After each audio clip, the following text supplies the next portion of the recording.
Dear students, welcome back to our YouTube channel bio educators. आज का हमारा topic है बर्ड्स आर ग्लोरीफाइड रेप्टाइल्स।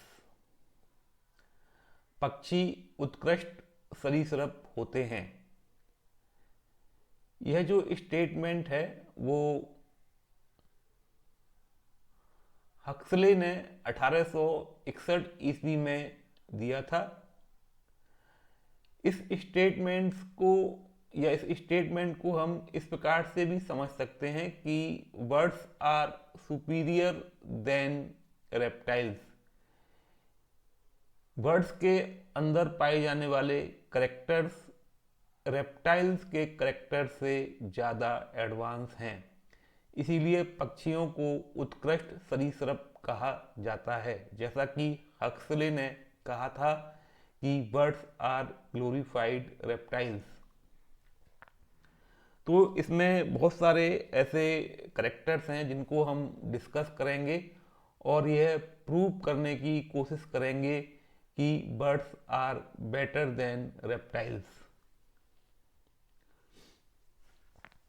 देखिए, अभी मैंने जो डिस्कस किया था, हक्सले ने 1861 में यह स्टेटमेंट दिया था कि पक्षी जो हैं वो उत्कृष्ट सरीसृप होते हैं, और इस स्टेटमेंट का अर्थ है कि पक्षी किसी सरीसृप पूर्वज से ही विकसित हुए हैं और संगठन में अपेक्षाकृत अधिक विकसित हैं।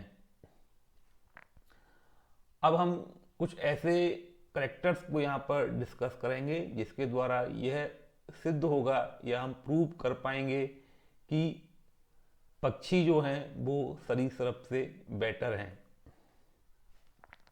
इस पहला जो करेक्टर है वो वार्म ब्लडेडनेस है। जैसा कि हम लोग जानते हैं कि पक्षी पहले ऐसे कशेरुकी प्राणी हैं जो समतापी होते हैं।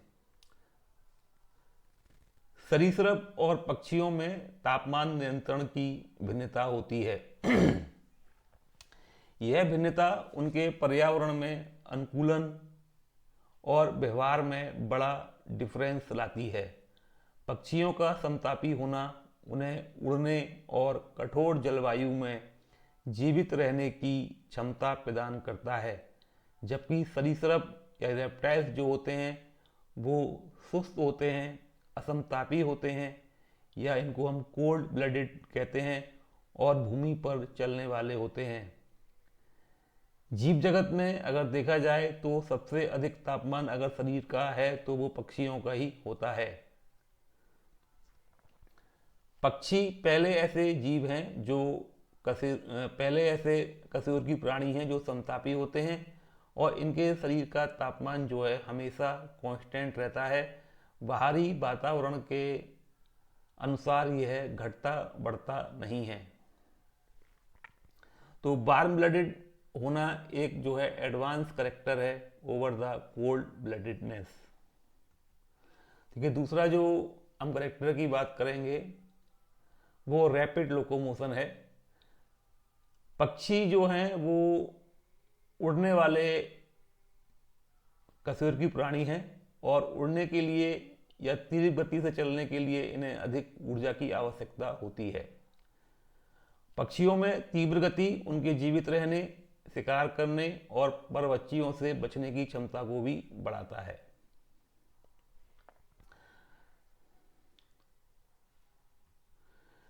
तीसरा जो कैरेक्टर हम पढ़ेंगे वो फेदर्स हैं।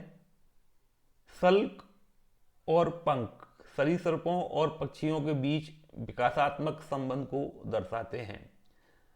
हम जानते हैं कि जो स्केल्स हैं वो रेप्टाइल्स में पाए जाते हैं और जो पंख हैं वो पक्षियों में पाए जाते हैं। दोनों प्रकार की जो संरचनाएं हैं, सल्क और पंख, यह एक विशेष प्रकार की प्रोटीन जिसे हम क्रेटिन के नाम से जानते हैं उससे ये बने होते हैं, और इनके जो डेवलपमेंट का जो प्रोसेस है वो भी लगभग समान होता है। फेदर्स के कारण पक्षियों में उड़ान संभव होती है। पक्षियों के पैरों और पंजों पर भी सल्क पाए जाते हैं, जिससे ये सिद्ध होता है कि पक्षियों का विकास जो है वो सरीसृपों से ही हुआ है। पंख जो है वो ऊष्मा के कुचालक होते हैं, अर्थात जो इनकी बॉडी हीट है उसको बाहर जाने से रोकते हैं। पक्षियों के पंखों के रंगों में बहुत डाइवर्सिटी पाई जाती है, और जबकि सरीसृपों के जो सल्क होते हैं वो साधारण प्रकार के होते हैं। पक्षियों के जो फेदर्स में जो डिफरेंट टाइप के जो कलर होते हैं, इसकी वजह से यह अपने जो मेट्स हैं उनको भी अट्रैक्ट करने का काम करते हैं। जबकि जो सल्क होते हैं वो साधारण प्रकार के होते हैं। तो पंखों का होना भी एक एडवांस करेक्टर है as compare to scales in reptiles. Completely four chambered heart. पक्षी पहले ऐसे कशेरुकी प्राणी हैं जिनका हृदय फोर चैम्बर्ड होता है। और जो हम लोग जो ऐसे स्तनधारी जो प्राणी हैं उनका भी हृदय जो है फोर चैम्बर्ड होता है। और सबसे बड़ा जो एक करेक्टर है कि इसमें डबल सर्कुलेशन पाया जाता है, अर्थात जो इम्प्योर और प्योर ब्लड होते हैं, यानी ऑक्सीजनेटेड और डीऑक्सीजनेटेड जो ब्लड हैं वो आपस में कभी भी मिक्स नहीं होते हैं। दूसरी ओर जो रेप्टाइल्स हैं उनका जो हार्ट है वो इनकम्प्लीट फोर चैम्बर्ड होता है।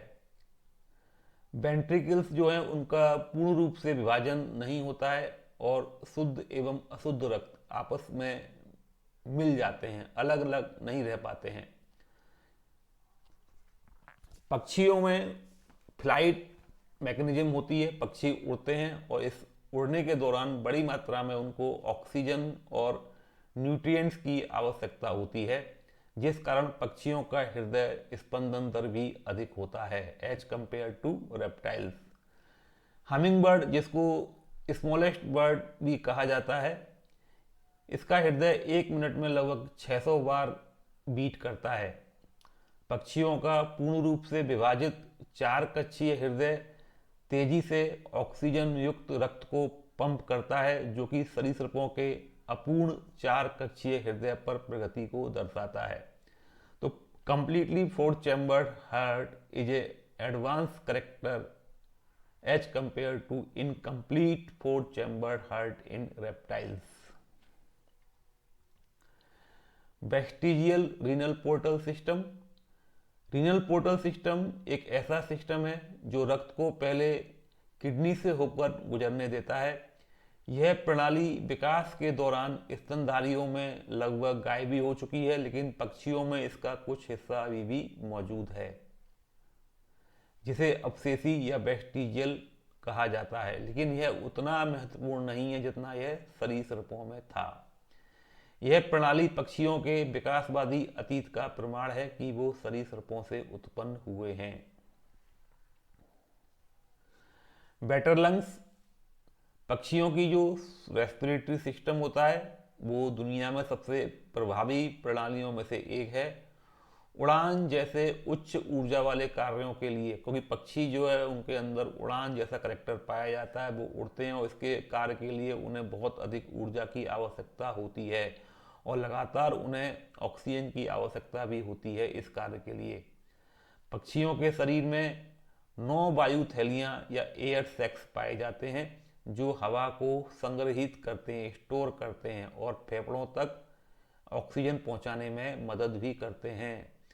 सरीसृपों में वायु थैली प्रणाली नहीं होती है। जो रेप्टाइल्स का जो रेस्पिरेटरी सिस्टम होता है उसमें एयर सैक्स नहीं पाए जाते हैं, अतः उनका जो ये रेस्पिरेटरी सिस्टम है वो काफ़ी सिंपल और लेस इफेक्टिव होता है। इस डायग्राम में आप देख सकते हैं कि यहाँ पर मैंने ये फिगर को इंसर्ट किया हुआ है, और इसमें आप देख सकते हैं कि शरीर के विभिन्न भागों में यह जो है एयर सैक्स या वायु कोश पाए जाते हैं। वॉइस ध्वनि। पक्षियों में ध्वनि उत्पादन एक विशेष अंग साइरिंग्स के माध्यम से होता है। यह ट्रैकिया और ब्रोंकाई के जो संधि स्थल है वहाँ पर यह स्थित होता है।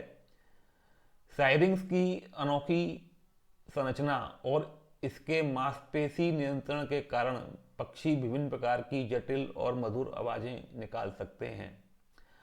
पक्षी, ऐसा हम लोग जानते हैं, वो बहुत अच्छा गाना भी गाते हैं और गाना गाने से उनका प्रजनन और क्षेत्र की रक्षा के लिए यह उपयोग किया जाता है। पक्षी जो है बहुत सुंदर जो है ध्वनि प्रोड्यूस करते हैं, जिससे उनके जो मेट्स हैं या जो उनके जो पार्टनर्स हैं अपोजिट सेक्स है वो उसकी तरफ अट्रैक्ट होता है। और कभी कभी यह प्रेडेटर से अपनी कम्युनिटी की रक्षा करने के लिए भी यह सॉन्ग्स जो है गाते हैं। पक्षी जो है कई तरह की आवाज़ें निकालते हैं जो कि आपस में एक दूसरे से कम्युनिकेशन या जो खतरे की जो एक सिग्नल होता है उसको भी ये देते हैं, और आपस में यह एक दूसरे से कम्युनिकेट भी ध्वनि के माध्यम से करते हैं। सरीसृपों में आवाज़ उत्पादन मुख्य रूप से लैरिंग्स के माध्यम से होता है। यह स्तनधारियों के समान है, लेकिन इसमें अधिक जटिल ध्वनियाँ उत्पन्न करने की क्षमता कम होती है। इससे यह भी स्पष्ट होता है कि पक्षी आवाज़ उत्पादन के मामले में सरीसृपों से अधिक उन्नत हैं। तो वॉइस की हमने बात की, तो वॉइस जो है आपने देखा है पक्षियाँ जो हैं, जो बर्ड्स होती हैं, वो डिफरेंट टाइप के जो है वॉइस प्रोड्यूस करती हैं और आपस में एक दूसरे से वेल कनेक्टेड ये रहते हैं। तो ये करेक्टर भी जो है रेप्टाइल्स की अपेक्षा पक्षियों में ज़्यादा एडवांस है। पक्षियों की जो किडनी होती हैं वो त्रिखंडीय ट्राइलोब्ड होती हैं और शरीर के पीछे स्थित होती हैं। यह दो प्रकार के नेफ्रॉन्स से मिलकर बनी होती हैं, मेडुलरी नेफ्रॉन्स और कॉर्टिकल नेफ्रॉन्स, जबकि सरीसृपों में केवल एक ही प्रकार की कॉर्टिकल नेफ्रॉन्स पाई जाती हैं। पक्षियों में नेफ्रॉन्स जो हैं इस प्रकार के होते हैं कि वो पानी को रीअब्जॉर्ब कर लेते हैं, क्योंकि पक्षी जो है उड़ते हैं तो उन्हें पानी जो है वो नहीं मिल पाता है, तो इसके लिए एक मैकेनिज्म उनके अंदर है कि वो पानी को रीअब्जॉर्ब करते हैं अपनी किडनी के द्वारा, जिससे उन्हें उड़ते समय पानी की आवश्यकता कम होती है। जबकि सरीसृपों की किडनी जो है वो as compare to birds kidney ज़्यादा सिंपल होती है। केवल कॉर्टिकल नेफ्रॉन्स इसमें पाए जाते हैं और पानी को रीअब्जॉर्ब करने की जो उनकी शक्ति है वो थोड़ा कम होती है। पक्षियों में मूत्राशय यूरिनरी ब्लैडर जो है अनुपस्थित होता है, जिससे इनके शरीर का वजन भी मेंटेन होता है और ये उड़ने में ये भी एक सहायक प्रोसेस है कि मूत्राशय इसमें नहीं पाया जाता है। सरीसृपों के गुर्दे फिल्ट्रेशन में कम सक्षम होते हैं, जिससे उनके शरीर में अपशिष्ट पदार्थ अधिक समय तक बने रहते हैं। नेफ्रॉन्स की संख्या भी सरीसृपों में कम होती है, उनके गुर्दे की कार्य क्षमता भी सीमित होती है। इस प्रकार पक्षियों के गुर्दे उनके विकासात्मक अनुकूलन और पर्यावरणीय दबावों के प्रति उनकी प्रतिक्रियाओं का एक उत्कृष्ट उदाहरण है, जो उन्हें सरीसृपों की तुलना में अधिक सक्षम बनाते हैं।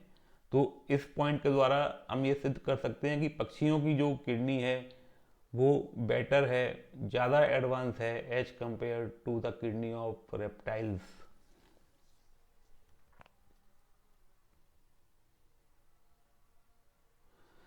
Improve physiological systems.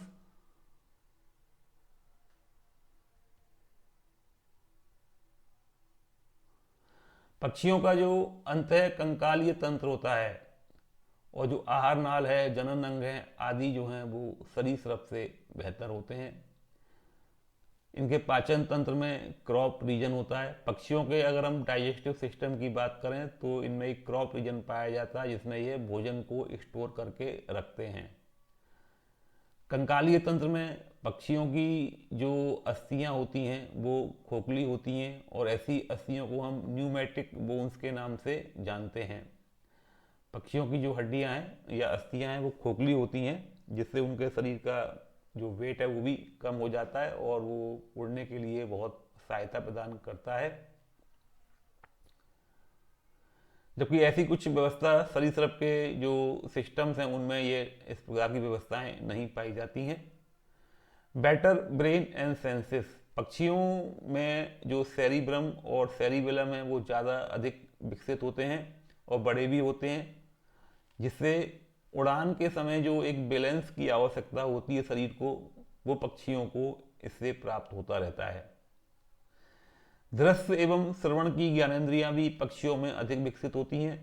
पक्षियों की जो दृष्टि है वो बहुत तेज होती है। आपने देखा होगा कि जो बाज वगैरह हैं, चील है, वो बहुत ऊंचाई से अपने शिकार को पकड़ लेते हैं, बहुत ऊंचाई से अपने शिकार को पृथ्वी पर देख पाते हैं और उनको आकर पकड़ भी लेते हैं।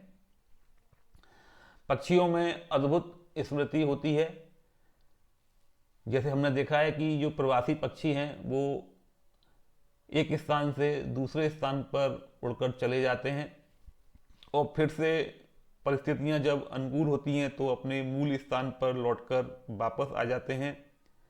इसके लिए जो बर्ड्स हैं वो पृथ्वी के जो मैग्नेटिक फील्ड है और जो स्टार्स हैं, हमारे प्लैनेट्स हैं, उनका उपयोग करके अपनी डायरेक्शन का पता ये लगाते हैं।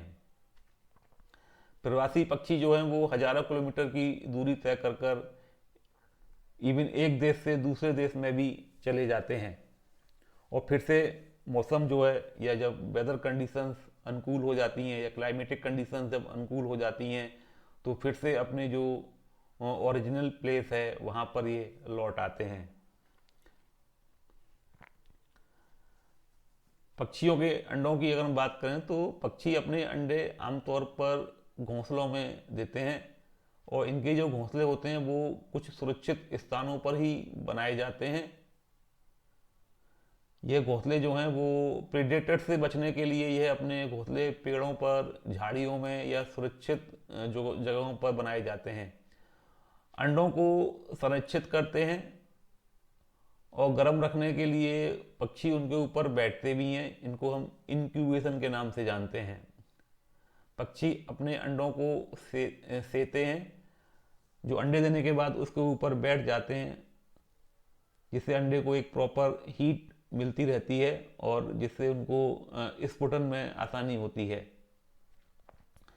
पक्षी अपने अंडों की देखभाल करते हैं, उन्हें गर्म भी रखते हैं और शिकारियों से भी बचाने का कार्य करते हैं। कई पक्षी अंडे देने के बाद भी जब स्फुटन हो जाता है तो अपने बच्चों की देखभाल भी करते हैं। जबकि सरीसृप अपने अंडे अक्सर जमीन में गड्ढा खोदकर या रेत में छुपा कर देते हैं। अंडों को सुरक्षित रखने के लिए मादा सरीसृप उनका ढेर बनाकर छोड़ भी देती है। कुछ सरीसृप जैसे मगरमच्छ और कछुए अपने अंडों की रक्षा भी करते हैं, जबकि अधिकांश सरीसृप उन्हें अकेला छोड़ देते हैं। अधिकांश सरीसृप अंडे देने के बाद उनकी देखभाल नहीं करते हैं। तो एक तरीके से जो पेरेंटल केयर का कैरेक्टर है वो पक्षियों में ज़्यादा एडवांस है as compare to reptiles. Intelligence and behaviour, पक्षियों में बुद्धि और व्यवहार जो उच्च कोटि का होता है, जिसका कि सरीसृप में अभाव होता है। जैसे पैतृक संरक्षण की हम बात करें तो जैसे पेरेंटल केयर और जो नेस्ट मेकिंग जो स्ट्रेटजी है वो बर्ड्स में ज़्यादा बेटर होती है। जबकि जो सरीसृप होते हैं वो अपने अंडों को स्फुटन के लिए प्राकृतिक अवस्थाओं में छोड़ देते हैं। जो नेचुरल जो कंडीशंस होती हैं उनमें यह जो सरीसृप हैं वो अपने अंडों को छोड़ देते हैं, जबकि पक्षी अपने अंडों को इंक्यूबेट करते हैं जिससे उनका स्फुटन भी सुनिश्चित होता है। पक्षियों में पीरियोडिक माइग्रेशन होता है जिसके फलस्वरूप पक्षी दूर दूर तक अनुकूल वातावरण की दशाओं की खोज में चले जाते हैं। पक्षियों में ऐसी व्यवस्था है कि जब एक स्थान का जो क्लाइमेटिक कंडीशन है अगर उनके लिए वो फेवरेबल नहीं है तो वो उस स्थान को छोड़कर दूसरे ऐसे स्थान पर चले जाते हैं जहाँ की परिस्थितियाँ उनके लिए अनुकूलित होती हैं। इसको हम माइग्रेशन कहते हैं और पुनः फिर कुछ समय के बाद ये फिर से अपने मूल स्थान पर लौटकर आ जाते हैं। पक्षी जो है वो झुंड में रहना पसंद करते हैं। पक्षी गानों और विभिन्न ध्वनियों का उपयोग कर आपस में कम्युनिकेट भी करते हैं, जो उनका इंटेलिजेंस बिहेवियर को शो करता है। और सबसे जो इम्पोर्टेंट पॉइंट है कि पक्षी अपने साथी के प्रति वफादार होते हैं, अर्थात ये मोनोगेमस लाइफ व्यतीत करते हैं, जबकि सरीसृप या अधिकांश जो प्राणी हैं वो पॉलीगेमस लाइफ पसंद करते हैं। तो इन सब करेक्टर्स को ध्यान में रखकर हम ये कह सकते हैं कि वर्ड्स आर ग्लोरीफाइड रेप्टाइल्स या birds are superior than reptiles, या पक्षी जो है वो उत्कृष्ट सरीसृप होते हैं। और टी.एच. हक्सले का जो स्टेटमेंट है कि वर्ड्स आर ग्लोरीफाइड रेप्टाइल्स, तो वो हमने इन सारे पॉइंट्स को स्टडी करके हम ये कह सकते हैं कि उनका जो स्टेटमेंट है वो बिल्कुल ठीक है। पक्षियों के जो करेक्टर्स हैं वो सरीसृप से या रेप्टाइल से बेटर होते हैं, और जो पक्षी हैं या जो बर्ड्स हैं उनका जो एवोल्यूशन हुआ है वो सरीसृप के द्वारा ही हुआ है, सरीसृप से ही हुआ है। बर्ड्स के जो एंसेस्टर हैं वो रेप्टाइल्स ही रहे होंगे, और इसका एक बेस्ट एग्जाम्पल भी है वो आर्कियोप्टेरिक्स लिथोग्राफिका है। आर्कियोप्टेरिक्स एक डेट कनेक्टिंग लिंक है in between birds and reptiles. That connecting link ये ऐसा पक्षी है जिसमें कुछ करेक्टर्स जो है सरीसृपों के और कुछ करेक्टर्स जो है पक्षियों के पाए जाते हैं, और इस कनेक्टिंग लिंक को स्टडी करके हम यह कह सकते हैं, ये प्रूव कर सकते हैं कि पक्षियों के जो एंसेस्टर हैं वो निश्चित रूप से सरीसृप ही थे। Thank you very much for watching my video. यह वीडियो जो है वो काफ़ी दिन से स्टूडेंट्स इसकी जो है कह रहे थे कि वर्ड्स आर ग्लोरीफाइड रेप्टाइल्स के बारे में वीडियो जो है या लेक्चर जो है आप अपलोड कीजिए, तो उनकी डिमांड को पूरा करते हुए मैंने यह लेक्चर तैयार किया है। डेफिनेटली यह आपके लिए यूजफुल साबित होगा। Thank you very much for watching my video.